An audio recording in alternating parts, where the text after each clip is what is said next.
Empresários, artistas, pessoas ilustres e relevantes da nossa região. Será interessantíssimo entender a história de cada um deles, revelar o seu dia a dia e qual é a marca que querem deixar. Tudo isso você acompanha comigo, Conrado Melhado, aqui no Conta Pra Gente.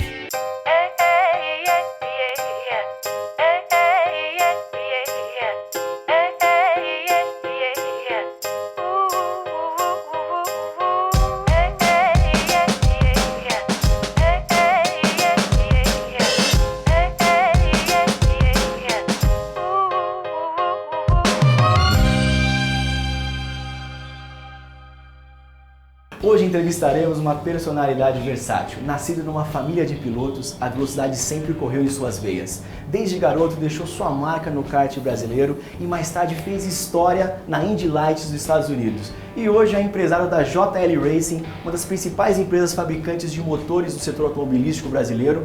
Piloto focado, empresário ousado, vou falar com ele, Zequinha Giafone. E aí, Conrado, tudo bom? Grande Zequinha, tudo bem? Tranquilo? Primeiramente, muito obrigado por receber e abrir as portas da JL Racing para quem está em casa nos assistindo. É um prazer. E hoje queremos conhecer o Zequinha, empresário, o piloto ousado, empresário focado e também o Zequinha do dia a dia. Tranquilo. Membro do clã Giafone e também querido por todos os pilotos. Sim, imagina, vamos lá. Vamos lá? E no final ainda nós temos um desafio de velocidade, aproveitando que estamos aqui com o Zequinha, né? Isso vai ser legal. Fechado? Fechou. Zequinha Giafone, JL Racing.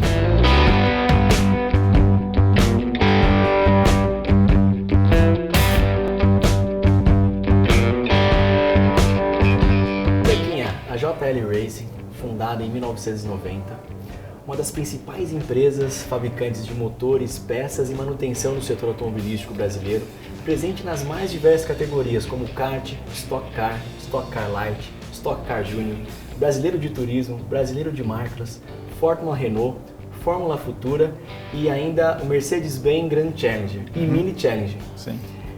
Essa paixão pela inovação sempre foi a marca registrada da JL Racing?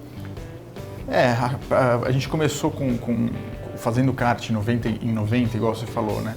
A gente nunca esperou que ia chegar a trabalhar para esse monte de categoria, igual você está comentando aí. Mas eu acho que o intuito sempre foi esse, foi sempre inovar, foram lançando categorias novas, a gente foi se acertando com os parceiros e o negócio foi realmente nascendo e viramos o que nós somos hoje. E tomou essa forma de hoje, né? É isso aí. Bacana. O seu pai foi o fundador nos anos 90, 80, 90, ele fundou a JL Racing, o Zeca Giafone, grande piloto de Stock Car, enfim. Lá naquela época, quando ele fundou, ele imaginava que uma empresa brasileira poderia despontar nesse ramo, nesse mercado, nesse segmento?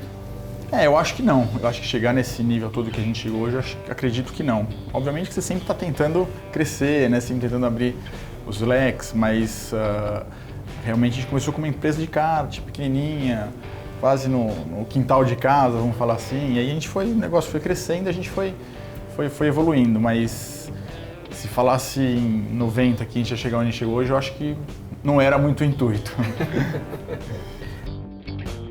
Zequinha, vocês começaram com a fabricação de kart, depois fizeram uma parceria com a italiana Birion e alavancou muito o negócio de vocês propriamente no kart. Sim. Como foi essa iniciativa? A gente começou realmente sozinho, com a cara e com a coragem, fazendo os karts, e a competição era forte naquele momento, né?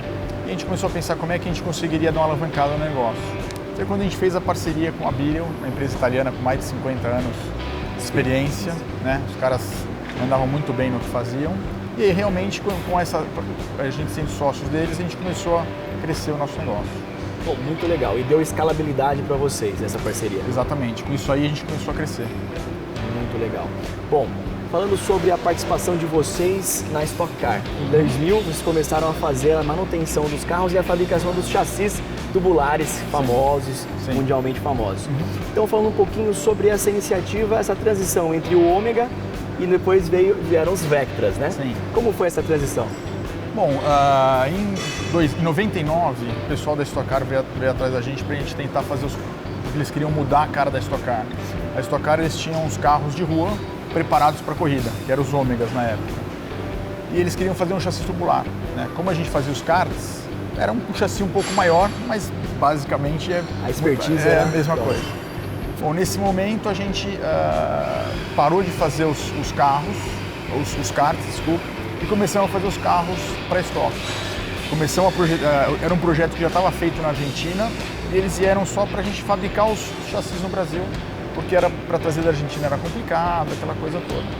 Foi quando a gente falou, putz, a gente viu que ali tinha uma oportunidade de negócio, a gente diminuiu o negócio com os karts e começamos a entrar forte na Stock Car.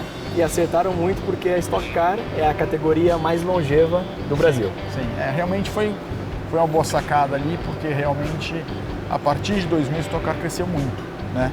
Então, de 2000 até hoje, não dá para comparar o que a categoria é hoje com o que ela era nos anos 90, entendeu? E a gente pegou esse bonde junto. E cresceu junto, a JL Racing junto com a Stock Car. Sim, sim. Aí a partir de 2000 a gente se focou totalmente para estoque, apareceram outros negócios paralelos, mas sempre voltados para a competição, para a corrida, e aí a gente foi crescendo.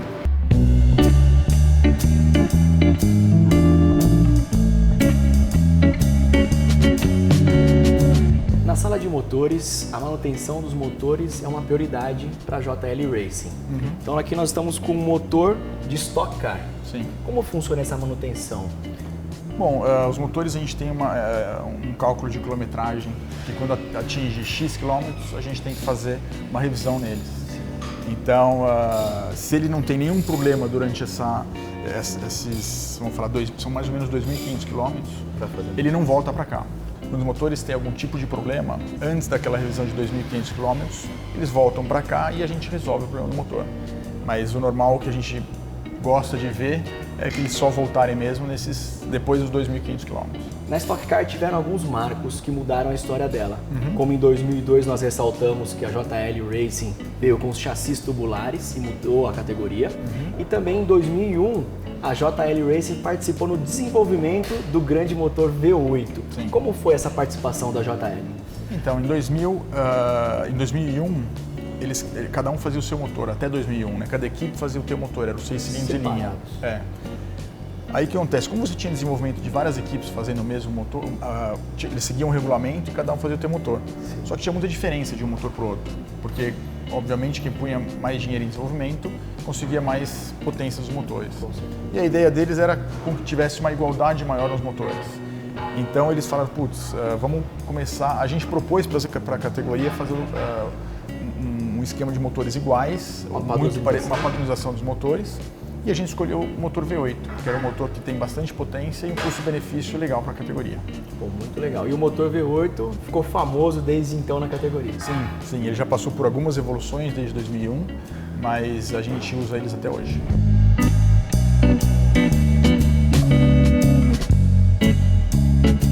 E aqui a manutenção de um motor do Brasileiro de Marcas. Sim. A JL ela abriu o leque depois do Brasileiro de Marcas e também para a Mercedes-Benz Grand Challenger. Como foi essa abertura do leque? Sair da Stock Car e ir para outras categorias também?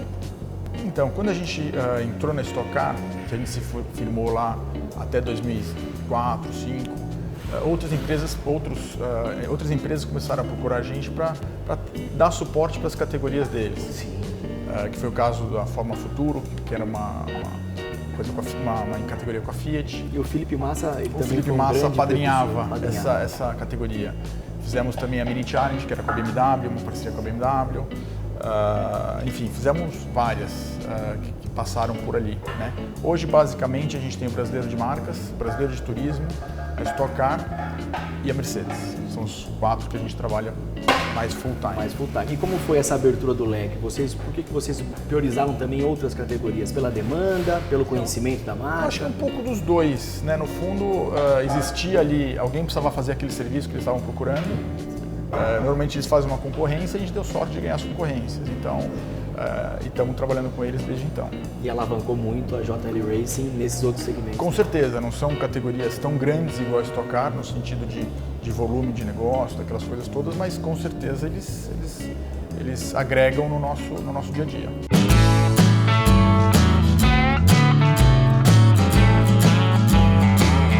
Zequinha, é uma fábrica de motores, todo mundo quer conhecer o dinamômetro. Sim.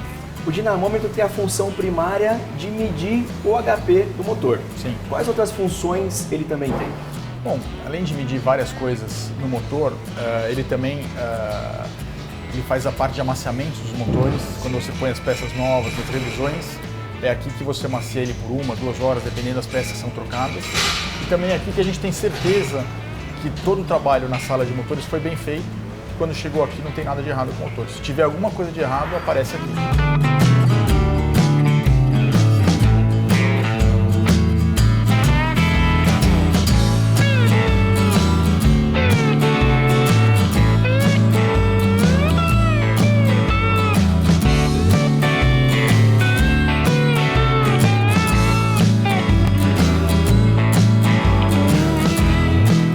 Engenharia da JL Racing. Vamos falar sobre segurança. Como é que é a segurança para a JL Racing hoje?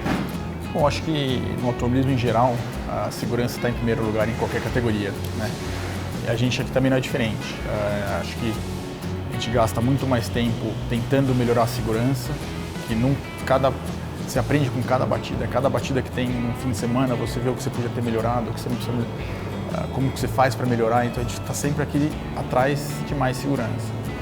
Graças a Deus hoje eu acho que o carro é um carro seguro, mas obviamente ele é pior que o de amanhã. A gente está sempre correndo atrás da E o trabalho da engenharia é incansável na questão de design, aerodinâmica e segurança? É um pouco de tudo, a gente faz aqui um pouco de tudo, a gente tenta apagar os incêndios, onde vai dando os probleminhas eles vão tentando corrigir. Mas, obviamente, quando a gente tem os acidentes, que a gente vê uma falha que aconteceu naquele acidente, eles trabalham para que isso não ocorra novamente. Muito legal. Isso aí. Segurança, atividade primária da JL Racing. Zequinha, sustentabilidade. Como você enxerga os motores lá no futuro, onde eles terão que ter mais HPs, porém gerar menos poluição no nosso meio ambiente? Como você enxerga isso? Então, acho que está tudo tendenciando a ir para os motores elétricos, né? Hoje em dia esses motores eles te dão a potência, eles conseguem pôr 1, 2, até 3, até 4 motores em um carro só, que eles põem só na roda, né, ali perto da parte da roda. Então eles te entregam mais potência sem emissão de gases.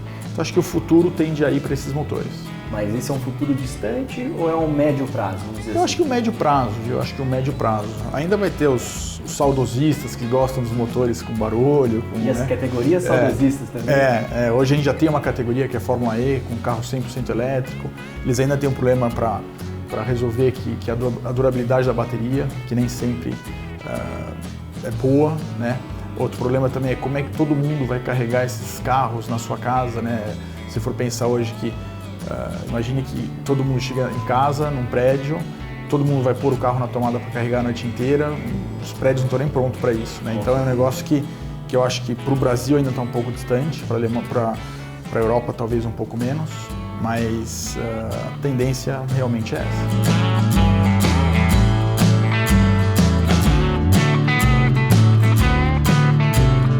Conhecemos o Zequinha Giafone, um empresário focado, e a JL Racing e os procedimentos para a fabricação dos motores. E agora, depois do intervalo, vamos conhecer o Zequinha das pistas. É hora de adrenalina. Venha conferir.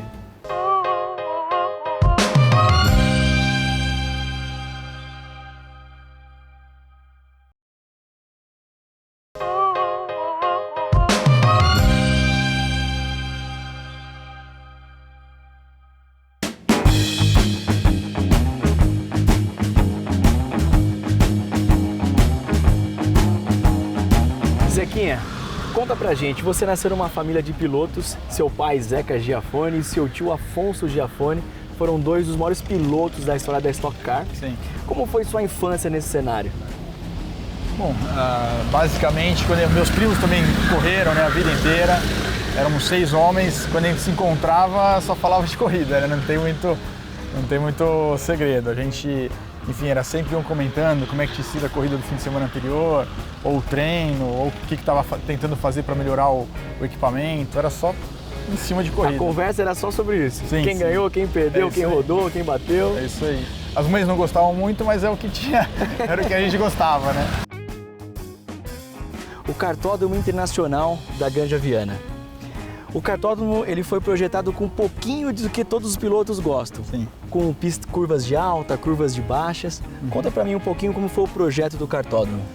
Bom, quando a gente fez o kartódromo, a gente já tinha várias experiências de várias pistas que eu e meu irmão corremos um monte de pistas no Brasil e fora do Brasil. Sim. Então a gente tentou pegar qual é a curva legal dessa pista, essa daqui, qual é a curva legal daquela pista. A gente tentou somar todas as curvas legais que tinha em cada kartódromo. Certo. E aí nasceu esse aqui.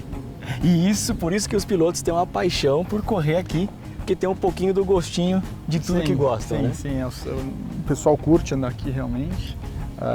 Acho que foi um pouco dessa experiência nossa em várias pistas que a gente andou que nasceu essa pista que fizemos aqui. Maravilhoso. E eu sei que muitos pilotos mundiais correram aqui, inclusive os grandes pilotos brasileiros aqui da Fórmula 1, sim, até pelo relacionamento de vocês no meio. Sim.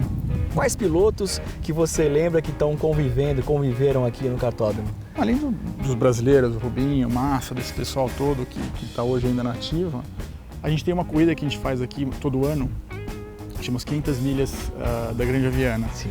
Que ela atrai esses pilotos, já veio o Zanardi, já veio o Montoya, enfim, vários pilotos da Fórmula Indy, alguns da Fórmula 1, todo esse pessoal que uma vez por ano eles vêm para cá fazendo essa corrida que demora 12 horas, quer dizer, são corridas, largam 70 karts, cada equipe tem aí de 5 a 10 pilotos, eles se juntam, é mais uma festa, uma confraternização, mas que na hora do pega pra capar, cada um quer ganhar. Sério? Cada um quer ganhar, não tem jeito.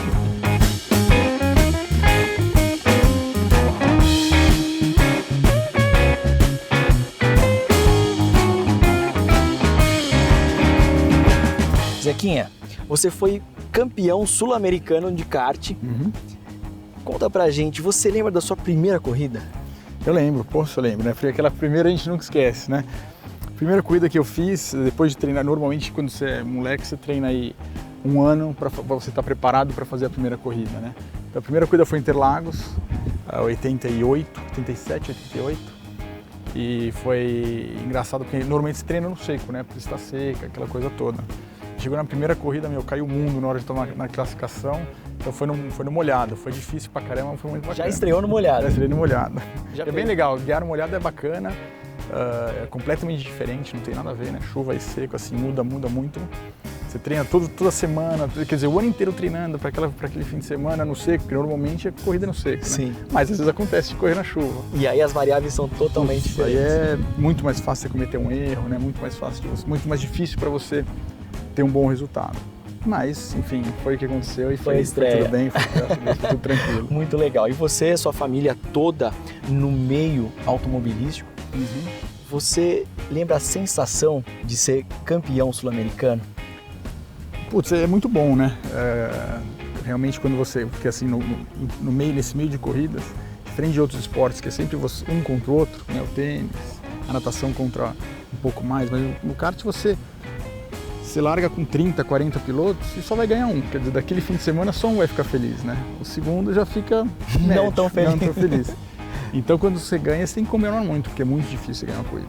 É muito difícil. E o campeonato, então? É, um campeonato disputado como um campeonato brasileiro, um campeonato paulista, um campeonato sul-americano, que foi o caso, tem muitas variáveis, né? Não é só a raquete, ou a bola, ou a sua performance. Você depende do kart, que sem o kart você pode ter o melhor piloto do mundo num kart ruim que ele não vai ganhar. E existe uma equipe por trás também, exatamente, uma estratégia. Exatamente. Então, quando a pessoa ganha quando o piloto ganha uma corrida, ele fez ali 30%, 40% do trabalho, o resto é feito por outras pessoas, né? Então, realmente, quando você ganha, você tem que vibrar muito, curtir muito o momento, porque não é toda hora, não.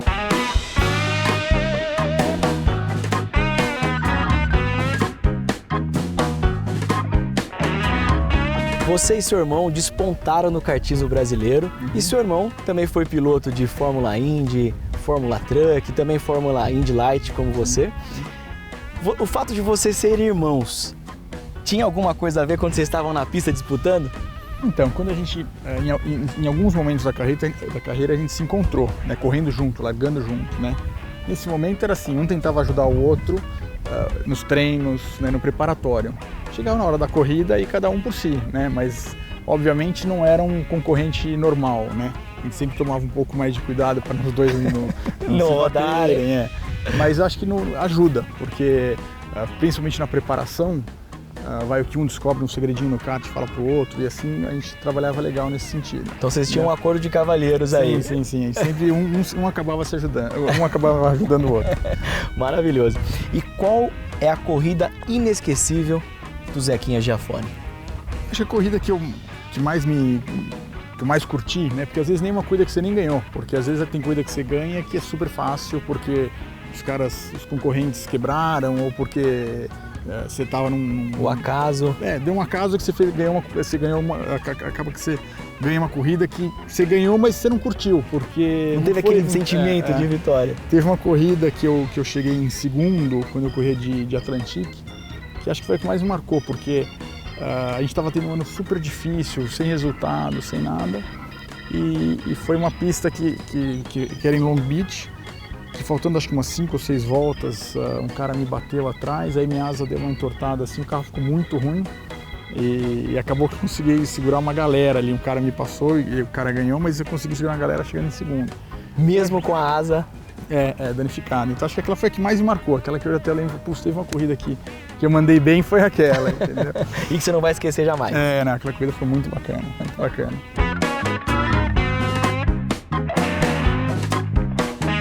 Essa transição de substituir o mundo das pistas para o mundo corporativo, como foi essa decisão para você?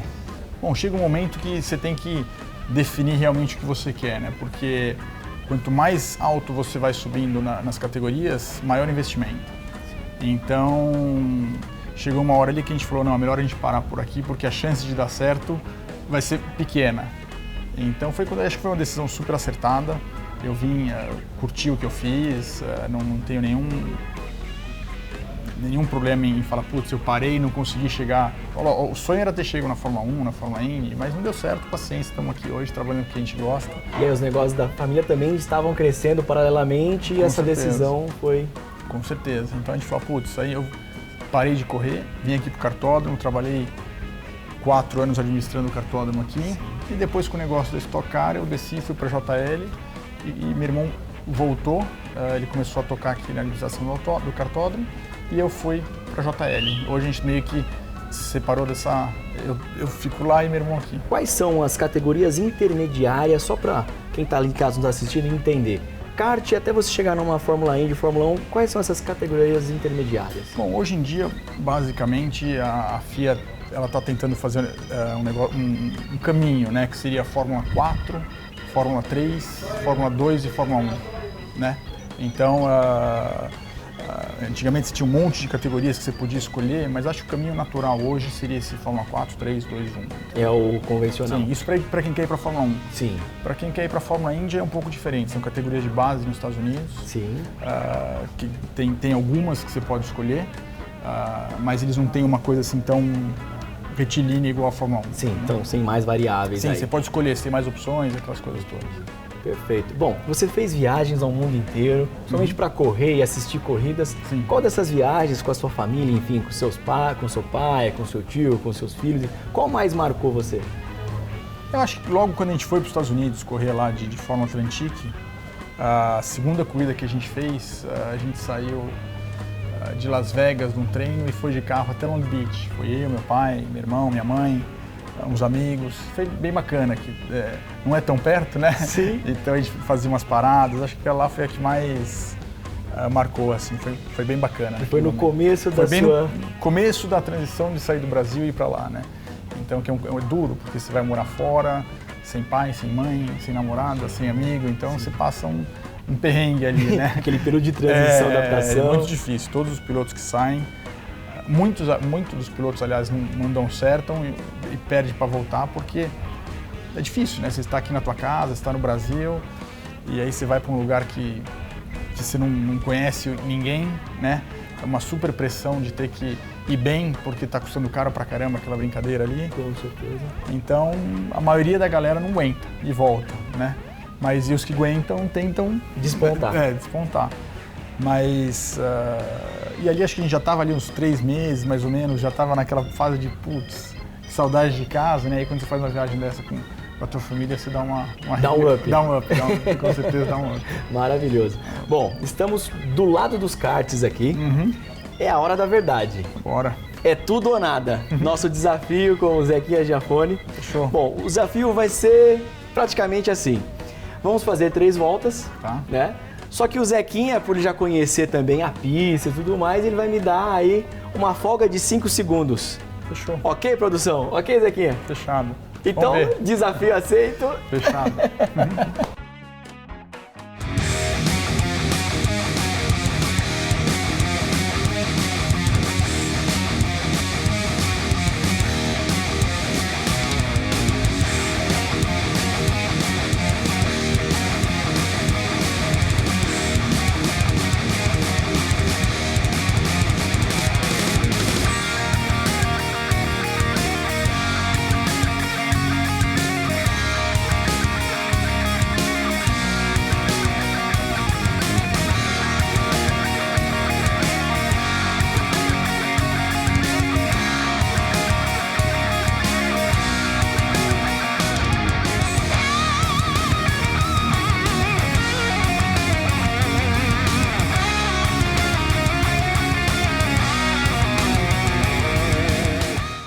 A corrida foi maravilhosa, mas acho que não foi dessa vez, acho que eu não estava num bom dia. Zequinha acho que deu sorte também.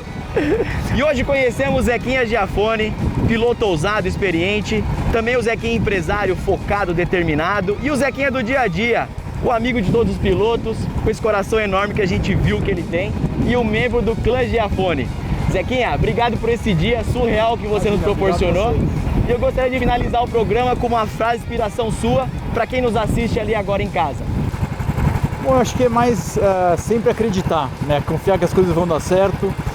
Se tiver uma experiência aqui hoje, que apesar de você ter saído um pouco na frente, eu falei, putz, será que vai dar? Será que não vai dar? Mas no final acaba sempre dando. Acho que o negócio é sempre confiar que acaba as coisas dando tudo certo. Grande Zequinha Giafone, muito obrigado. E obrigado a você que está em casa nos assistindo, que acompanhou a nossa entrevista animada, surreal. Esse é o Conta Pra Gente no Alpha Channel e nosso convidado especial é você sempre. Porque no Conta Pra Gente é só vitória!